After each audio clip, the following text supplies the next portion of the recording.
பாளை மணக்காவளம் நகர் பரிசுத்த பேதுரு ஆலய பிரதிஷ்ட மற்றும் அசன பண்டிகை நடைபெற்றது. பாளையங்கோட்டையில் உள்ள மணக்காவளம் நகர் சேகரம் பரிசுத்த பேதுரு ஆலயம் 54ஆம் ஆண்டு ஆலய பிரதிஷ்டை விழா கொடியேற்றத்துடன் ஆரம்பமானது.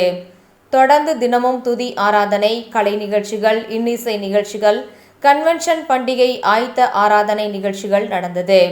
பண்டிகை ஆராதனையை முன்னிட்டு ஞானஸ்தான ஆராதனை, 34வது அசன ஐக்கிய விருந்துகள் நடந்தது.